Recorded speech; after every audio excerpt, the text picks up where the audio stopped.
Campelo Advogados. E o Campelo, que é o nosso, sempre o nosso parceiro aqui da Demi Juris, indicou aqui a sócia hoje nos acompanhar. Como é que está, Natália? Prazer, tudo bem com você? Seja muito bem-vinda. Prazer. Obrigada, Ricardo. Obrigada pelo convite. Legal. E também estamos com o Paulo Cruz Filho, ele é diretor de expansão da WeFlow, uma empresa focada em ESG. Como é que está, Paulo? Seja muito bem-vindo. Oi, Ricardo, todo mundo que está presente aqui, Natália, muito prazer, muito obrigado por estar aqui, estou muito feliz em ajudar nessa discussão aí sobre o tema. Muito bacana. Eu sou o Ricardo Reis, diretor da Academia Demi, advogado, por isso estou aqui também no Júris, né? E CEO da Reis Real Estate. Agradecemos à Demi pela oportunidade de estarmos aqui discutindo novamente um assunto tão importante, tão em voga como é o ISG. Natália, conta um pouquinho mais aí do teu conhecimento, vai apresentar daqui a pouquinho e se apresenta um pouco melhor, por gentileza. Bom, vamos lá, né? Sou sócia do Broto Campelo Advogados, né? O objetivo nosso hoje é falar um pouco, né, de ESG, apresentar os conceitos gerais, e já trazer para vocês, né? Obviamente vou deixar o Paulo se apresentar antes, mas trazer para vocês, né? As nossas falas elas são absolutamente complementares, né? O Paulo e a empresa dele, a WeFlow, passa muito ali pelo dia a dia da aplicação, né? Concretização dos programas de ESG.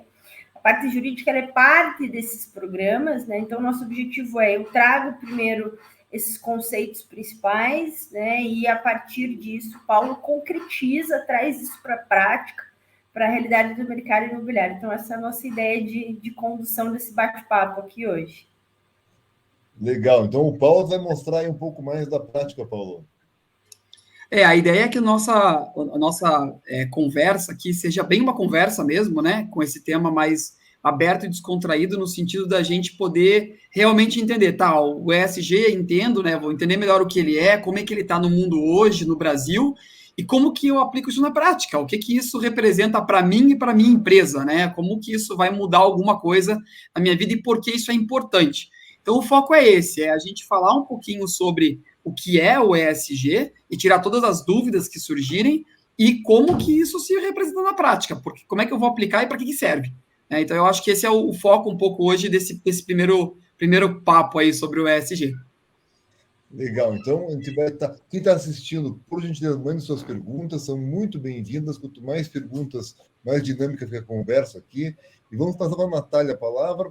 Tem uma apresentação, né, Natália, para colocar, para começar explicando o que é o ISG, para quem não sabe, está chegando hoje nesse mercado aí novo, né? Isso, se puder colocar minha apresentação, eu já inicio. Enquanto o pessoal coloca a apresentação, fazer uma introdução rápida, né? E aí eu queria até começar a falar do quão importante o tema de ESG é para mim.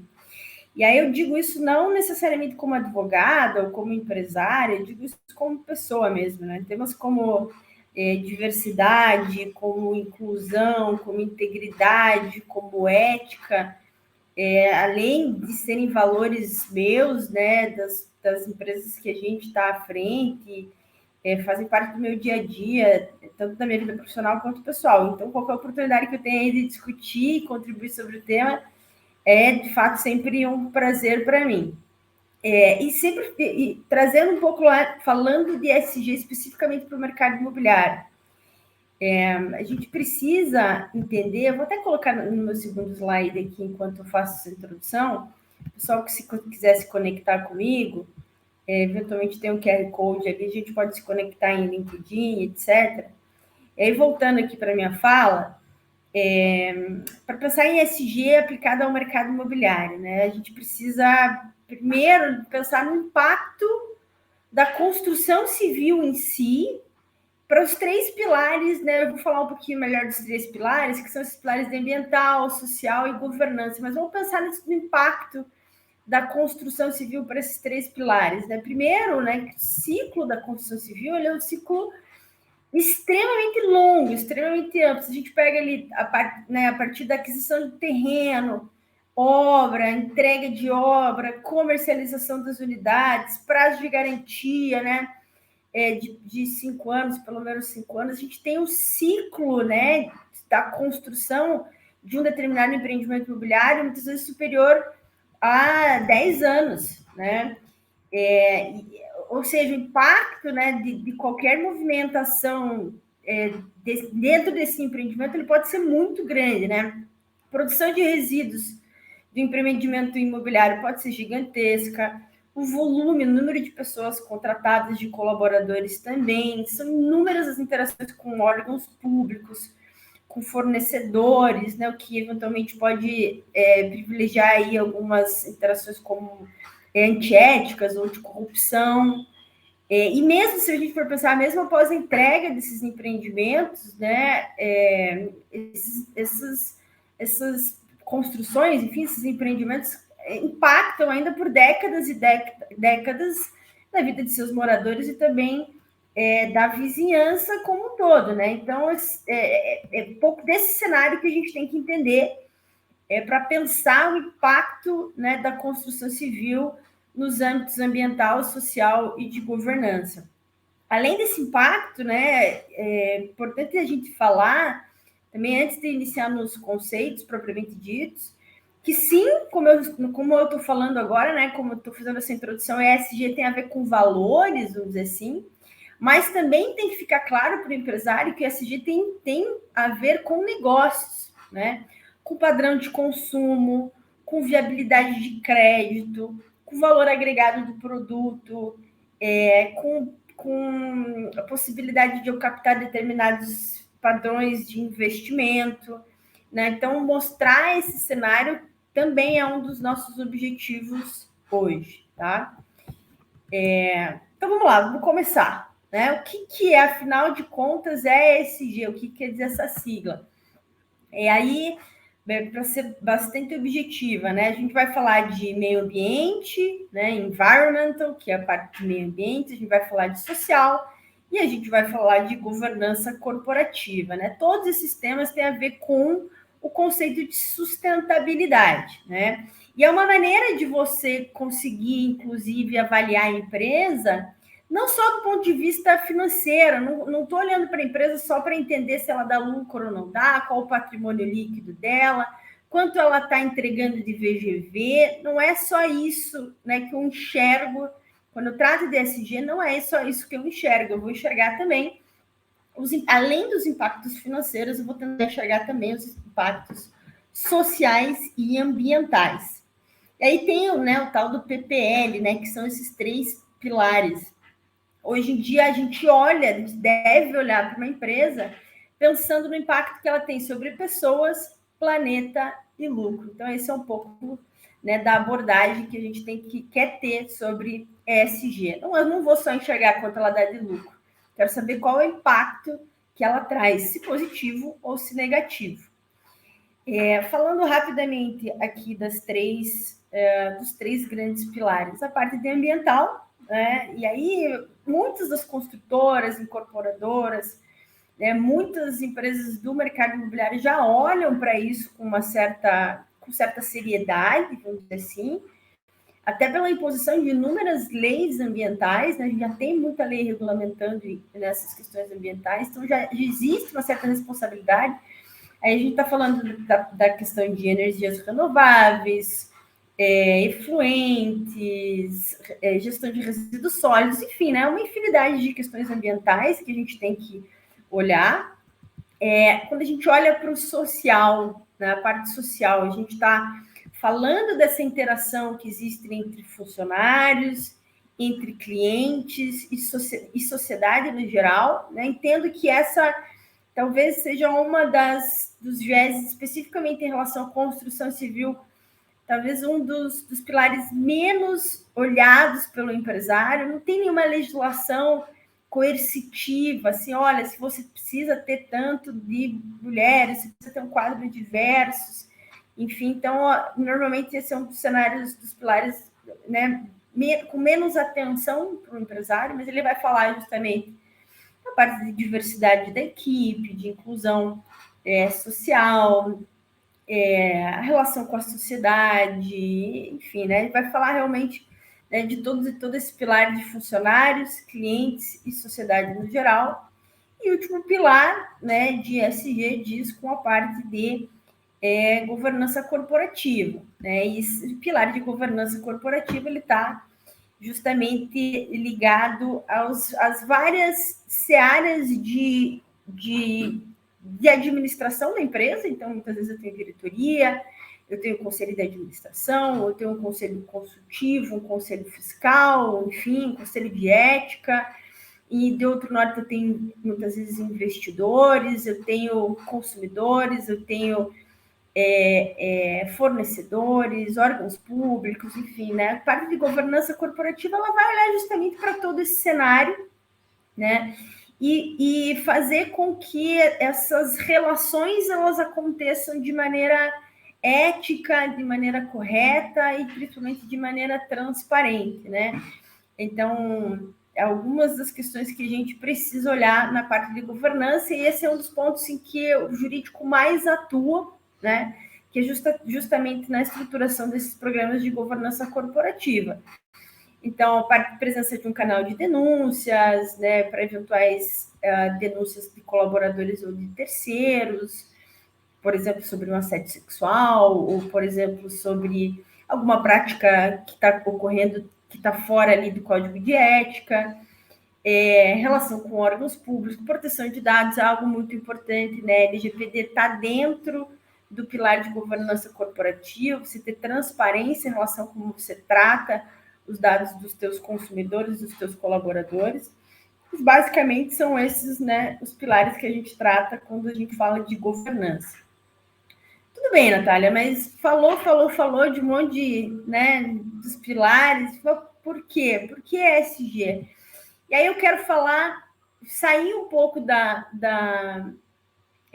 do discurso dos valores, que para mim é muito importante, obviamente, mas eu queria tentar trazer um discurso bem prático e bem de negócios mesmo, né? Por que eu, incorporador, por que eu, né, sócio de uma construtora, preciso olhar para isso, além, obviamente, dos meus valores, que eu já possuo, enfim. E eu costumo dizer que são 3 ou talvez até 4 searas em que o ESG é importante. Primeiro, no que diz respeito ao impacto com os consumidores, né? Hoje em dia, não é só preço. Isso já tem inúmeras pesquisas que demonstram isso. Até pesquisas recentes mostram, por exemplo, que a faixa etária ali de 25 a 35 anos é uma faixa etária que olha para a empresa, né, que vai consumir, enfim, exige, né, que essa empresa tenha sustentabilidade, que essa empresa tenha práticas de ESG, de inclusão, enfim. Então, se você, por exemplo, é uma incorporadora, né, que tem um produto voltado para esse tipo de mercado, um público mais jovem, enfim, você precisa olhar para isso, você precisa olhar para o social, você precisa olhar para o ambiental, porque senão você vai ter mais dificuldade de atingir esse público. O público de alto padrão, de luxo também, é um público que também está muito antenado, principalmente a questões ambientais, selos, né, dos empreendimentos em si. E aí eu vou falar um pouquinho mais para o final, e o Paulo com certeza vai falar disso também. É muito comum a gente ver empreendimentos com uma infinidade de selos, né, de ambientais, e que você olha para a empresa, você olha para a incorporadora, você vai na empresa, enfim, fazer uma visita, tomar um café, tem um monte de copinho de plástico, né, Paulo? O pessoal, ao invés de olhar para o ESG no geral, né, prefere colocar um selo único exclusivamente no empreendimento e muitas vezes não olhar para dentro de casa, né? Então, essa já é uma ressalva que a gente tem que fazer. Não sei se você concorda, Paulo, que isso acontece de vez em quando. É um cuidado, né? A gente vai falar um pouquinho de ser o ESG ser genuíno, e essa fronteira é bem complicada, porque é justamente isso, não basta você simplesmente desenhar a tua estrutura da organização para ter os selos ou para ter essa imagem, se no dia a dia você acaba não sendo, né? Então, tanto com o cliente quanto dentro de casa também. Isso é um cuidado muito importante a ser olhado. E é impossível para a diretoria da empresa, às vezes o dono da empresa, a liderança da empresa, olhar para tudo, Por isso que você precisa justamente ouvir teus colaboradores, ouvir teus clientes, para poder perceber onde você não está sendo genuíno ou perfeito, né? E aí você recebe isso, volta para dentro e refaz. Então, é um espaço de muita vulnerabilidade mesmo, que tem que estar aberto, que você trouxe, Natália. Legal. Então é isso, né? Primeiro pilar, falando de negócio, né? A gente precisa olhar para aquilo que o consumidor de hoje em dia ele exige, né? E o consumidor tem cada vez mais exigido práticas sustentáveis. A gente também precisa olhar no impacto para investidores, né? E aí eu gostaria de lembrar, assim, que o mercado imobiliário, de uma maneira geral, ele depende investimento ou via dívida, né? Bancos, enfim, ou via investimento mesmo, basicamente o oxigênio da construção civil, né?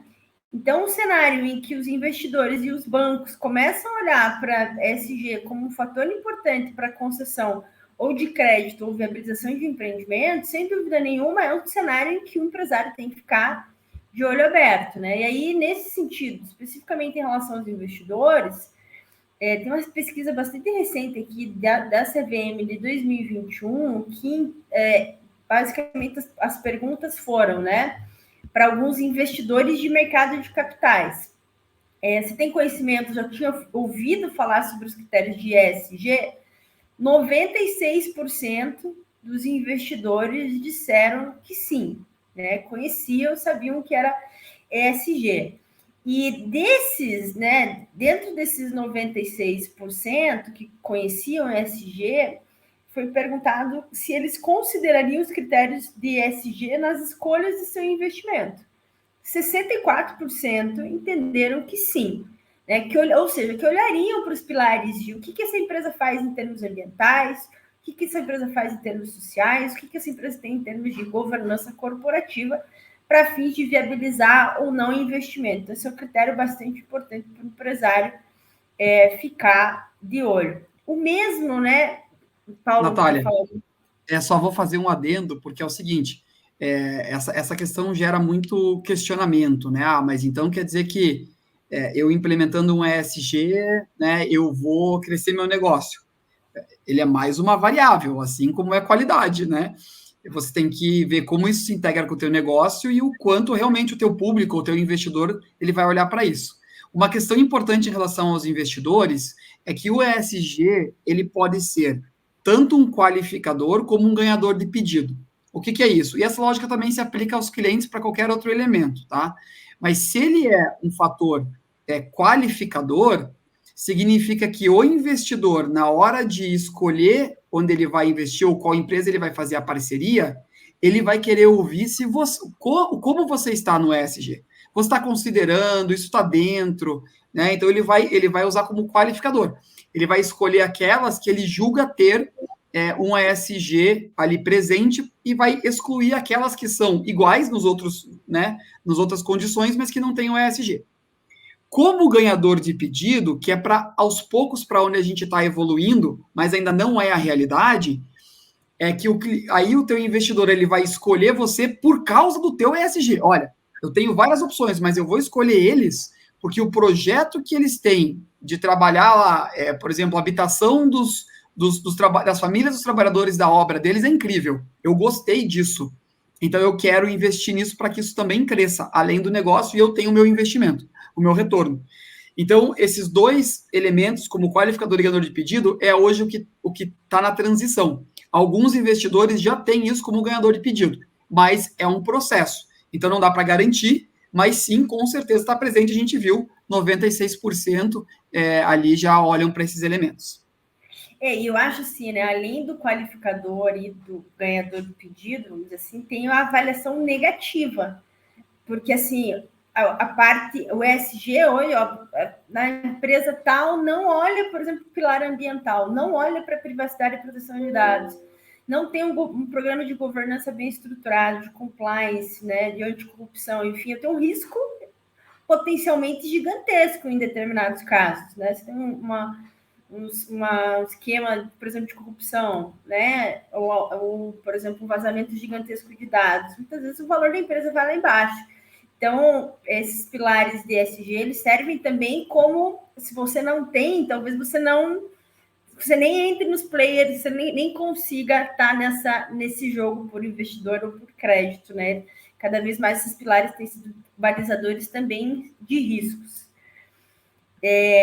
Aí, né, tem mais um impacto aqui, que é especificamente em relação aos colaboradores. De novo, eu vou trazer, né, a referência ali dessa faixa etária mais nova, de 20, 30 e poucos anos, que é cada vez mais engajada, né, com causas sociais, com causas ambientais, enfim, e que trabalha muitas vezes hoje não mais simplesmente pelo salário no final do mês, mas que sente a necessidade de um propósito, um engajamento, e a necessidade de ver a empresa em que ela trabalha atuando em projetos com esse tipo de valores. Então, de fato, uma empresa alinhada com propósitos, né, e com conceitos objetivos de ESG tem aí a possibilidade de fidelização, lealdade de funcionários, o que, obviamente, traz muito benefício para as empresas no geral, né? A gente sabe como o turnover pode, eventualmente, ser bastante maléfico para uma determinada organização. E, Natália, só tem mais um pontinho que, assim, essa mesma tendência que você trouxe dos consumidores mais novos, pensa que essa mesma geração, dessa mesma idade, 20, 30 anos, são as pessoas que estão herdando as grandes riquezas dos pais que são investidores, empresários, donos de grandes fortunas. É por isso que a gente está vendo uma transição muito grande de mercado, porque essa nova geração não é só consumidor ou trabalhador, são investidores que estão pegando esse dinheiro e eles estão começando a tomar decisões de investimento. E eles realmente têm como valor essa questão do impacto socioambiental positivo, né? Então a gente está vivendo essa transição. Por isso que a gente olha muito nas organizações, a gente vai para o conselho de administração, é ainda aquele mindset padrão tradicional de mercado. E você vai descendo, né, em algumas organizações, já no CEO, em algumas esse CEO está chegando, que já tem uma visão diferenciada. E aí começam os conflitos.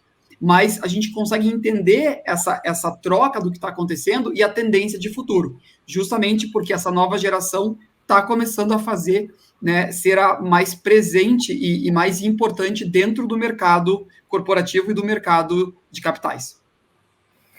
Excelente, obrigada, Paulo. Eu vou passar rapidamente aqui também, de novo, pensando, né, na implicação da concessão de crédito para o setor da construção civil, né, o grande oxigênio aí da construção civil.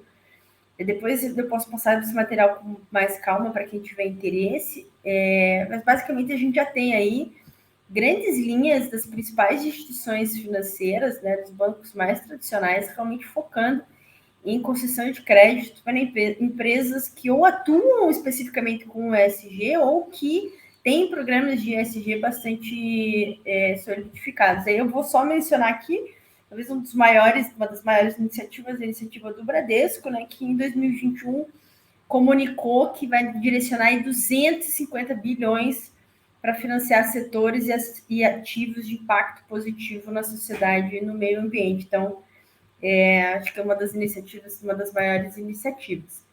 Além desses pilares, né, desses grandes drives que devem orientar o empresário, né, o consumidor, crédito, investidor, o meu colaborador, enfim. E aí existem algumas medidas específicas, né, principalmente de regulamentações, trazendo esses conceitos de ESG. Então, existe um decreto federal já sobre as metas de redução, né, de emissão de gases de efeito estufa, existe também uma série de regulações de instituições financeiras, caso de Banco Central e de CVM, né, justamente colocando aqui, principalmente em relação a riscos climáticos, né, que passam a ser considerados em conjunto com outros riscos tradicionais, né, como de crédito, de liquidez, etc. É aquilo que um pouco eu e o Paulo a gente estava falando, em ter o ESG eventualmente como balizador de risco, né? Se a empresa não tem, eu tenho que olhar para esse risco, se a empresa não olha para essas questões, o investidor precisa olhar para esses riscos. E a mesmo raciocínio vale também para a regulação de seguros, né? Tem uma circular recente, também de 2022, da SUSEP, que justamente coloca aí essas novas regras de ESG na modelagem de riscos das empresas seguradas, o que possivelmente vai afetar aí cálculo de prêmios, coberturas, entre outros. Aqui, pessoal, né, eu fiz questão de colocar na apresentação, de novo, eu posso compartilhar essa apresentação, sobre os principais objetivos de desenvolvimento sustentável. É uma agenda mundial adotada durante a Cúpula das Nações Unidas, isso foi em 2015, são 17 objetivos e traçam nortes, né, para os empresários, né, para os programas de ESG das empresas. Vou passar mais rapidamente aqui. Eventualmente depois eu posso compartilhar, eu acho que o Paulo também vai falar um pouco mais da prática, fica enfim, fica menos maçante do que ficar falando de cada um ali. E aí, já caminhando para o final, né, novamente, a nossa ideia era, minha primeira ideia aqui, mostrar conceitos gerais, sensibilizar sobre a importância do tema, mostrar para o empresário realmente, né, essa conexão, essa sinergia com aspectos de negócio, e aí conduzir já para o final, né, para passar a palavra para o Paulo, perdão, que vai sim trazer isso para o mercado imobiliário. Só rapidamente trazendo algumas boas práticas aqui. Boas práticas ambientais, né? Parte de energias renováveis, redução de emissão de gases de efeito estufa, geração de resíduos sólidos, né? Criar um plano de gerenciamento desses resíduos sólidos, adoção de medidas de prevenção, enfim. Parte de boas práticas sociais, também já trouxe um pouquinho lá no começo, inclusão, diversidade, bem-estar, comunidade, né? Tem inúmeros projetos super interessantes de grandes incorporadoras listadas em bolsa, que fazem projetos com comunidades próximas aos empreendimentos, bastante interessante, a gente pode trazer esses casos também. E boas práticas de governança, né? Ética, transparência, conselhos que são independentes, combates à corrupção, privacidade, proteção de dados, enfim, são grandes nortes de boas práticas, né, de governança.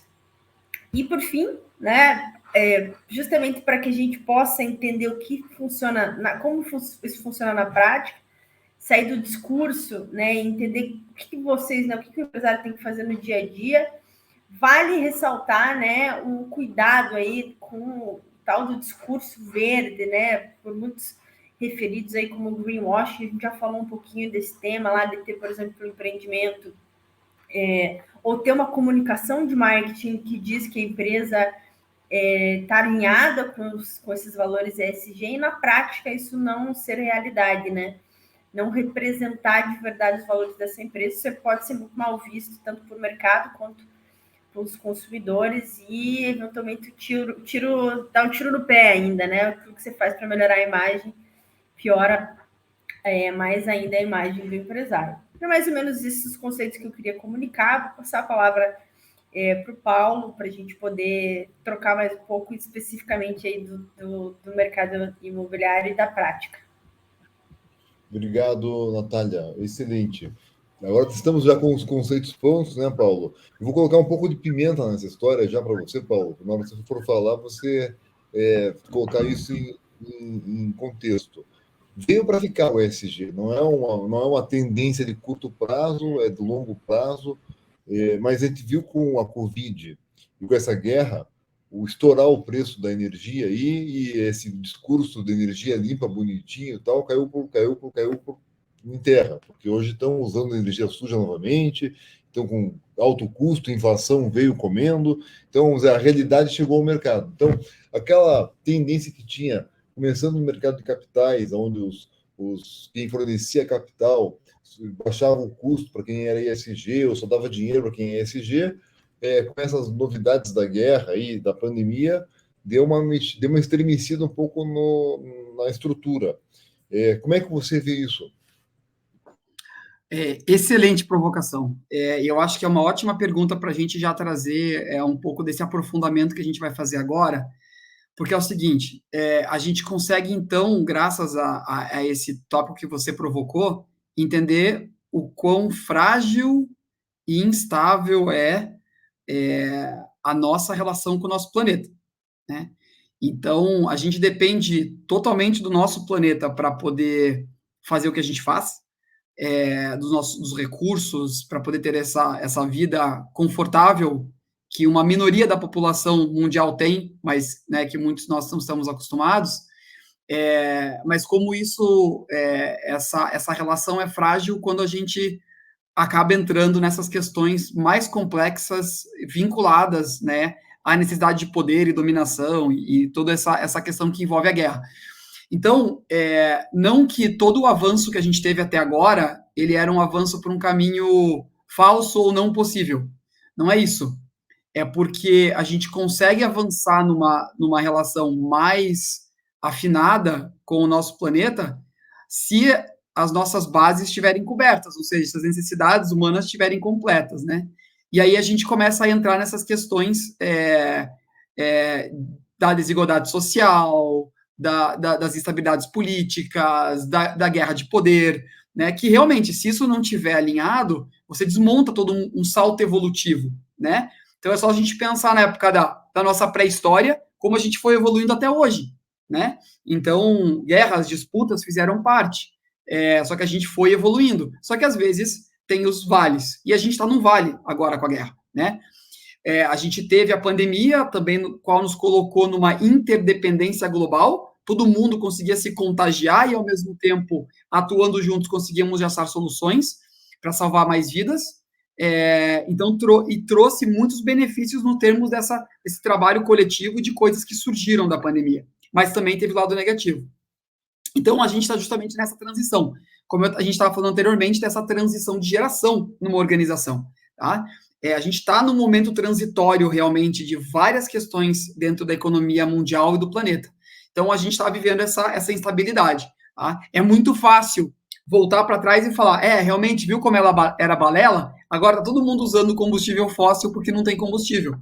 Claro, né, porque a rede é toda interligada. Se da onde a gente usava a maior parte dos recursos não vem mais, né, a nova tecnologia ainda não supre. Por quê? Porque a gente não colocou todos os esforços para lá ainda. Então, realmente, é uma questão transitória. Excelente pergunta. E eu acho que é legal agora a gente entender por que isso acontece, né?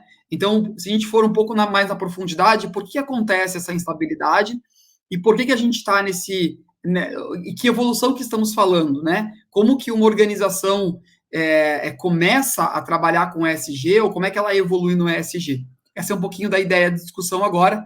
Então, Ricardo, se não ficou claro, pode repetir mais pontos da pergunta.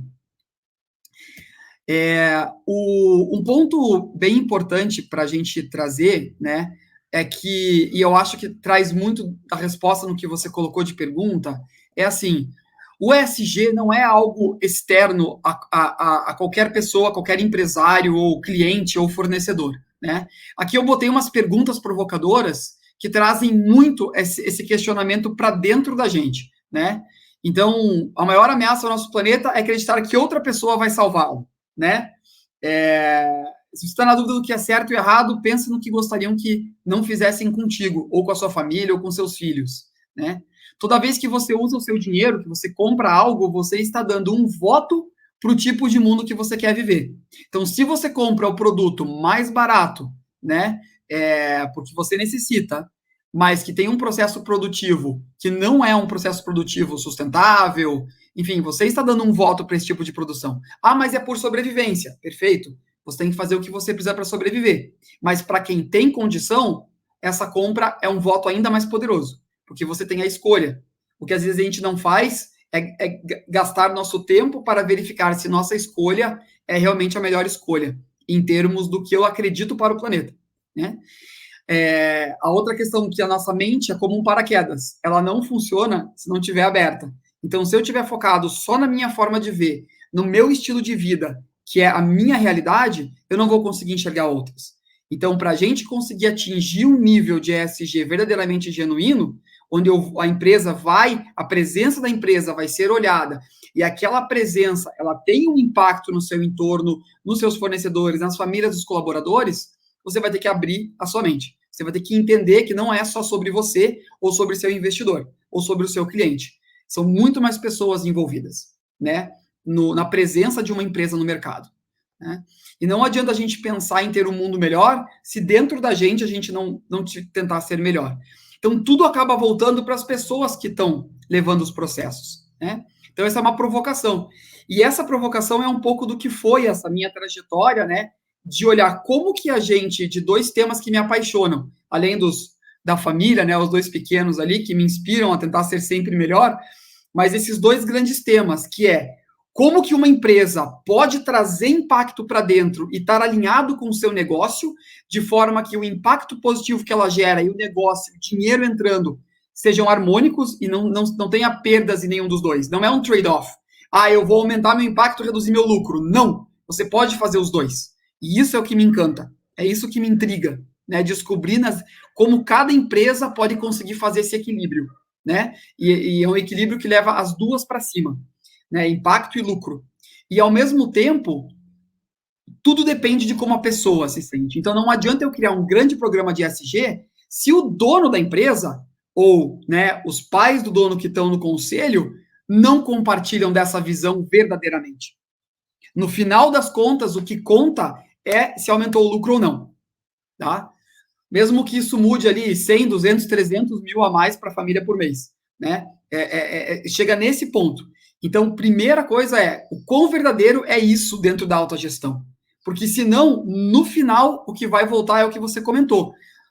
É guerra, precisamos de combustível. Dane-se, né? Desculpa o termo, a questão socioambiental. Então, isso acontece muito nas governanças das organizações. Então, por isso que essa segunda parte, que são pessoas e como elas pensam e como elas acreditam naquilo, o quanto faz sentido para elas e é genuíno e verdadeiro, né? Como que a gente quebra os mindsets de vício, é algo que me encanta também. Então, eu procuro unir esses dois campos, né? E a WeFlow, né? Essa empresa que eu co-criei com mulheres maravilhosas e um time incrível, é justamente essa intersecção. E aí a gente viu, como a Natália muito bem apresentou, que o campo do ESG hoje é imensamente vasto. A gente está falando de um mercado de bilhões de dólares, que logo, logo vai chegar aos trilhões, e que tem diversos movimentos e diversas formas de atuar, né? A gente tem as ODS, né, os Objetivos de Desenvolvimento Sustentável da ONU, a gente tem responsabilidade social corporativa, que foi lá no início, a gente tem valor compartilhado do Michael Porter, a gente tem setor 2,5, social business, a gente tem capitalismo consciente, investimento de impacto. Então, assim, são diversos movimentos, que cada um traz um aspecto complementar, mas eles são todos afunilados dentro do mesmo objetivo. Como é que eu integro negócio, lucro e impacto positivo? Ô, Paulo, Oi. O que é o setor 2,5? O que é o ODS? Não ajuda a gente, B Corporation? Então, ODS os Objetivos de Desenvolvimento Sustentável da ONU, né, que são aqueles, todo mundo acho que deve ter visto, aqueles 17 quadradinhos coloridos, né, que a gente coloca, e são 17 objetivos ao mundo atingir para alcançar um movimento mais sustentável em 2023. Então, trabalhando fome, trabalhando desigualdade, trabalhando vida marinha, vida terrestre, e cada empresa pode contribuir para alguns desses 17, tá? É um projeto da ONU. O setor 2,5 é aquele que se coloca entre o mercado, o segundo setor. O primeiro setor é governo, o segundo setor são as empresas, e o terceiro setor é sociedade civil, organizações sem fins lucrativos, etc. O 2,5 é um movimento que surgiu justamente dizendo que é possível usar a expertise e inteligência dos negócios com o propósito e intenção do terceiro setor para criar um negócio lucrativo que gera um impacto positivo. Legal. E o B Corporation? Oi? E o B Corporations?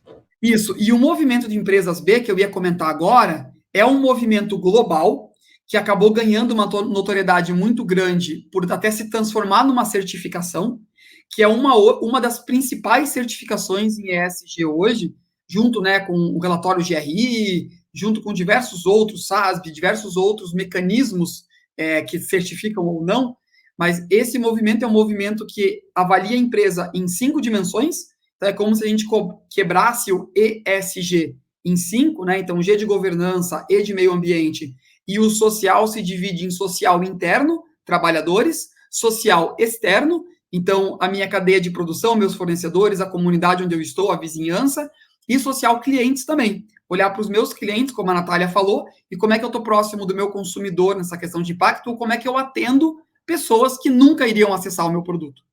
Tá? Então, e uma empresa que tem um nível excelente nessa combinação pode ganhar o selo de empresa B certificada. Mas o melhor de tudo é que esse movimento oferece uma plataforma digital 100% gratuita que qualquer empresa pode usar para preencher várias perguntas bem aprofundadas e ter um panorama do seu ESG já com uma pontuação e uma comparação de mercado gratuitamente. Então, se você colocar a plataforma de impacto B ou sistema B, plataforma de avaliação, dentro do Google, você vai achar, vai poder fazer sua conta e preencher gratuitamente essa plataforma. Que tem uma segunda plataforma que avalia os 17 objetivos das ODS. Então, você também consegue medir o quanto sua empresa está contribuindo para cada um dos 17 objetivos de desenvolvimento sustentável de forma gratuita. Tá? Então, hoje não tem desculpa para dizer, eu não sei como colocar um ESG na minha empresa. Ferramenta gratuita tem, e de alto nível. Tá? Aí sim, se a empresa quiser ser B, ela pode ir lá pedir o selo e ela vai pagar anualmente pelo selo. Né? Então a gente também ajuda nesse processo, caso alguém precise, mas ele é possível de fazer sozinho, porque foi justamente o objetivo do movimento, democratizar o ESG. E eu queria só trazer um ponto importante, essencial sobre o ESG, fazendo um resumo de tudo que a gente discutiu, que é o seguinte. Primeiro ponto, o ESG é hoje um novo mapa para esse território de unir negócio com impacto. Assim como existiu sustentabilidade, responsabilidade social corporativa e todos aqueles movimentos que eu mostrei para vocês, o ESG emerge, né, na pandemia como um termo muito vinculado ao mercado financeiro, como um mapa para eu poder ver esse território. E é um termo que caiu no agrado do executivo, né, do poder do mercado. Então ficou mais fácil de falar, né, sustentabilidade, impacto, reduzindo no ESG. Né? Então ele ao mesmo tempo ele é menor do que esse movimento, mas ao mesmo tempo ele é um sinônimo desse movimento grande. Né? Então ele é esse mapa de como que eu trago impacto para dentro do meu negócio. Né? É importante entender, e esse eu acho que é o ponto mais essencial da nossa conversa, que o ESG, ele expande a noção de valor de uma empresa. Por isso que a Natália falou sobre investidores. Ela expande o que é o valor de uma empresa. Pensa o seguinte, faz um exercício. Pense numa pessoa que você gosta muito, que você ama, né, que é uma pessoa muito querida por você. E agora tente descrever essa pessoa para mim. Fale sobre essa pessoa mentalmente para mim, de como é essa pessoa que você gosta tanto, que você admira. Quando a gente faz exercício, dificilmente as pessoas começam a descrever essa pessoa falando, eu admiro muito essa pessoa porque ela tem um salário de, sei lá, 500 mil por ano, porque ela tem o carro do ano, porque ela tem 3 terrenos. Na verdade, eu coloco outras questões que são importantes para mim, que são questões que me fazem admirar essa pessoa. Essa mesma filosofia a gente pode aplicar para os negócios. Até hoje, a gente viu muito as empresas e valorizou as empresas pelo o que elas geravam de impacto econômico. Só que não é só isso. O econômico é essencial, é crucial. Só que não é só impacto econômico que elas geram. Elas geram um impacto ambiental com a sua presença, elas geram um impacto social. Então, atualmente, o valor de uma empresa, ele ampliou. Ele não é mais o econômico.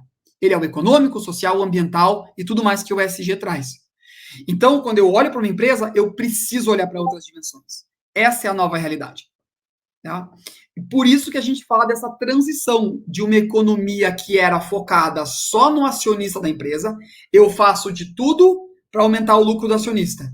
E eu migro para uma economia que eu considero o acionista, ele é essencial, o que ele quer, que é aumentar o lucro dele, é super genuíno, eu aceito isso e vou fazer de tudo para entregar o maior resultado para ele em termos de lucro, só que não é só ele.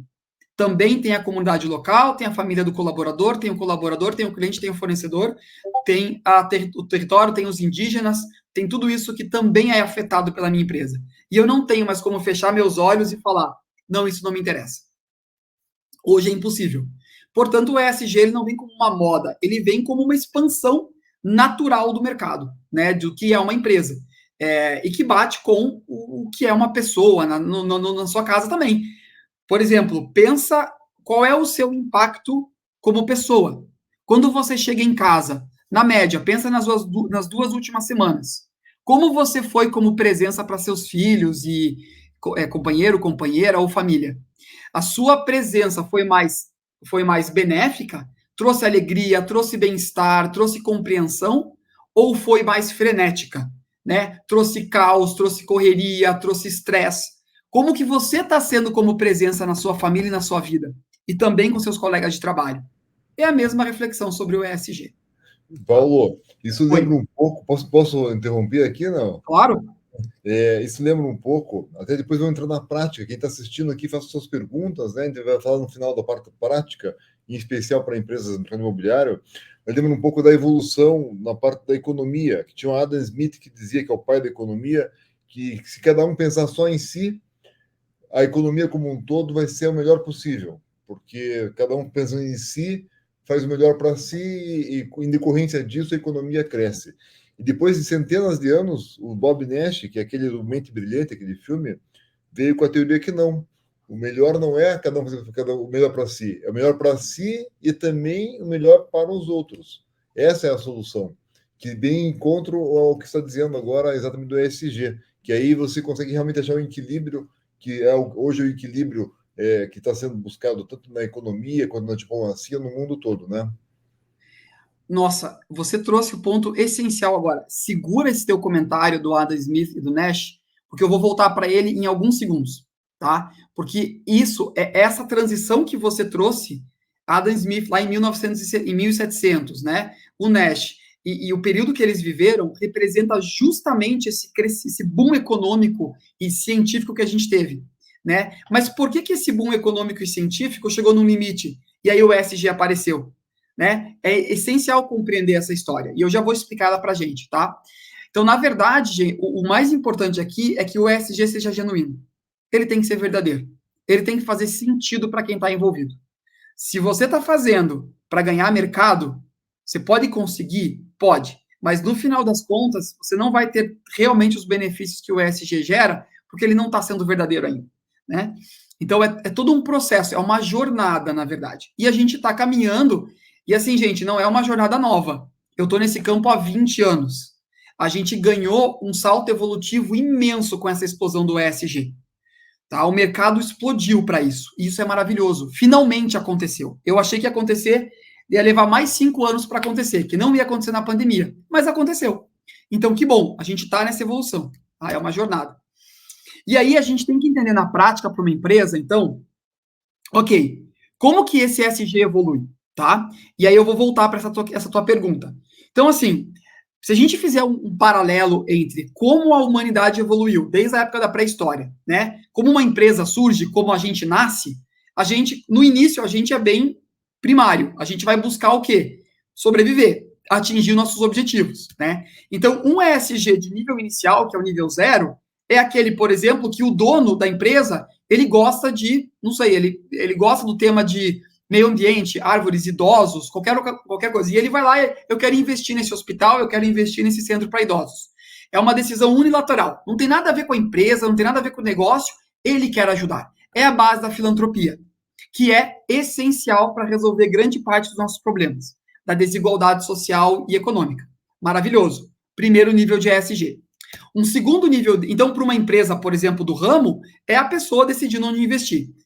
Eu trabalho com construção, eu trabalho com o mercado imobiliário, eu quero investir, por exemplo, em habitações populares, ou então eu quero investir, né, na ambientação aqui do bairro, enfim. No ESG 1.0, é quando eu me alinho a regras institucionais ou do mercado ou da sociedade. Então, por exemplo, existem normas, leis e costumes que hoje estão em voga, que eu preciso me alinhar. Então, é meio que uma obrigação externa. Eu tenho que me adaptar ao externo. Eu faço o que é certo ou o que é errado, né? Eu tentando não fazer o que é errado. Lembrem do caso da Zara e da Nike, né? Que compravam produtos, por exemplo, da Ásia, vendendo por nota fiscal, tudo ético e legal, faziam um produto incrível, vendiam no mercado, geravam lucro, estava todo mundo feliz. Só que lá na Indonésia, por exemplo, o fornecedor usava mão de obra escrava. Só que não tinha nada a ver com isso, porque eu comprava legalmente com nota fiscal. Agora, isso começou a não fazer mais sentido. Não, você é obrigado a olhar para a sua cadeia, você é corresponsável pelo que é feito lá. Mas é outro país, eu não tenho jurisdição, mas você compra de lá. Então, começou a complicar um pouquinho mais. Oi, diga. Se eu puder só contribuir, eu gosto muito da expressão círculo virtuoso.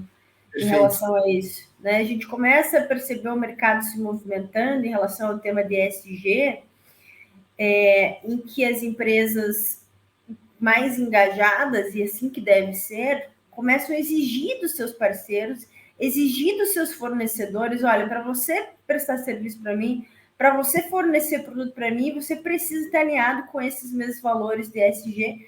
E aí a gente começa a perceber uma movimentação de mercado também desse círculo virtuoso, né? Então, eu imagino que isso deva cada vez mais se acentuar em relação ao mercado, até acelerando, eventualmente,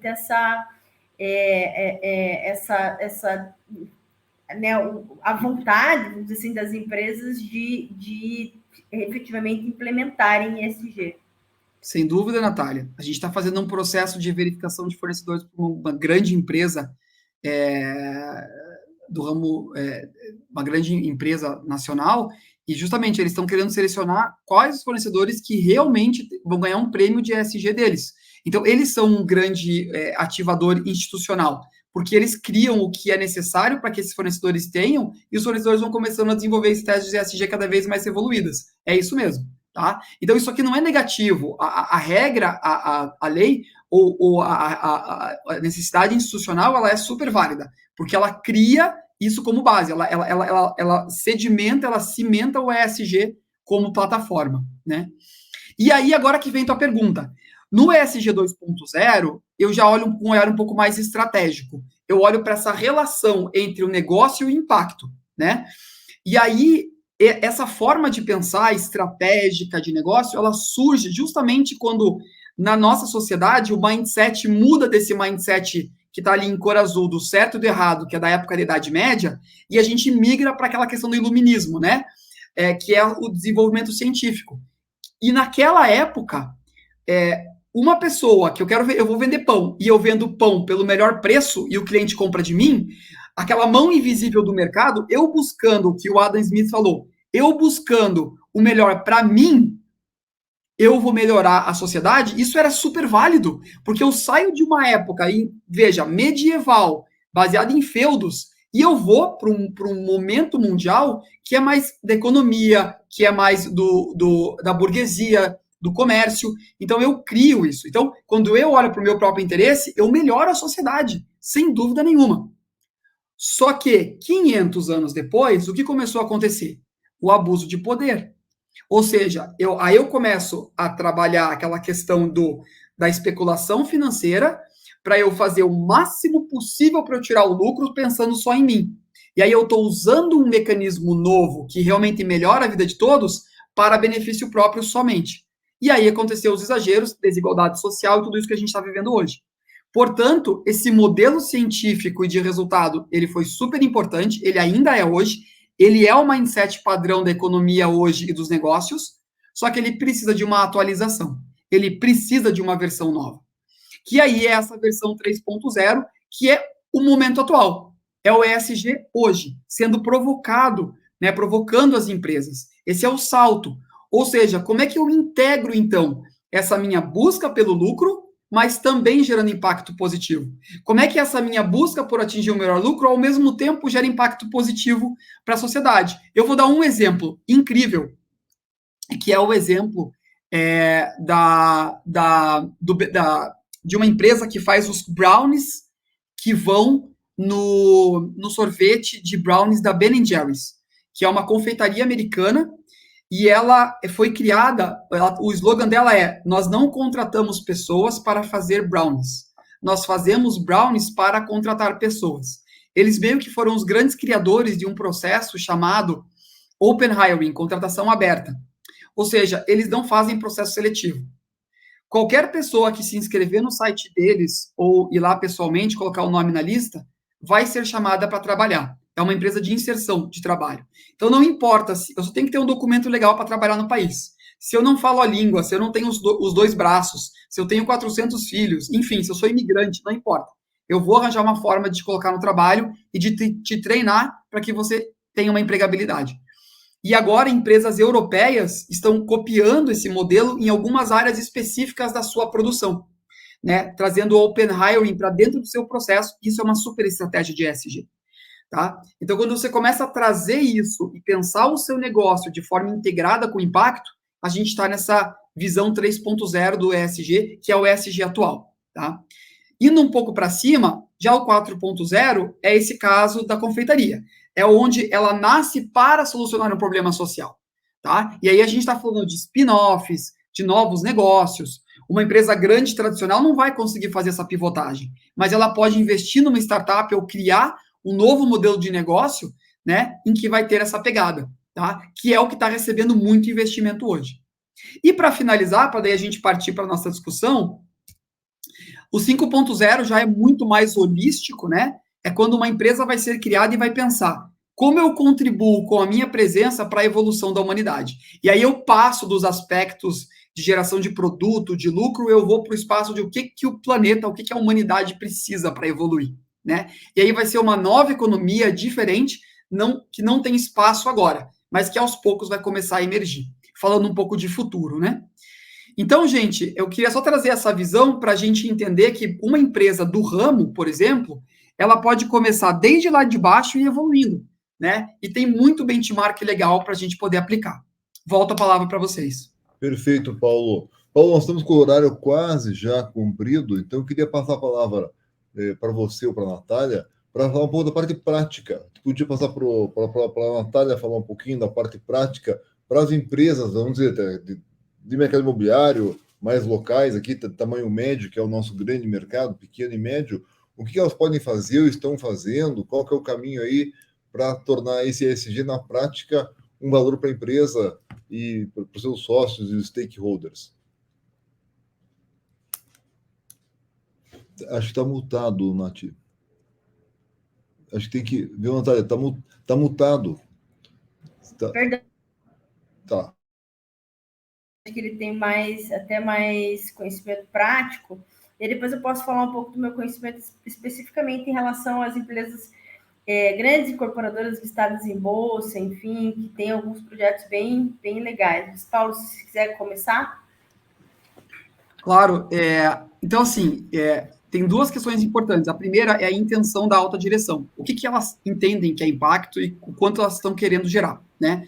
Porque tem a parte, primeiro, muito básica do ESG, que são questões muito simples. Dentro de governança, um código de ética. Dentro de trabalhadores, você dá treinamento para eles. Segurança do trabalho. Então, é você alinhar todas as questões básicas, né? Escuta da comunidade. São questões bem básicas. É você olhar para a sua presença e falar, eu estou olhando... né? Estou fazendo tudo nessas 3 ou 5 dimensões do ESG.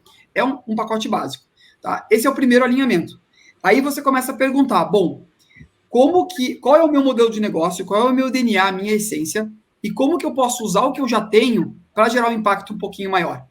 E aí eu começo justamente, por exemplo, tem uma empresa incrível chamada New Inc., é uma consultora lá de Goiás. Ela é uma empresa bem certificada, e ela tem um modelo que, assim, o dono sempre quis criar casa própria para os funcionários.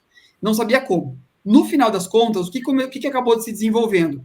Ele tem um processo, e toda a obra dele, ele usa reutilização de todos os detritos, que são utilizados, por exemplo, para fazer tijolos ecológicos.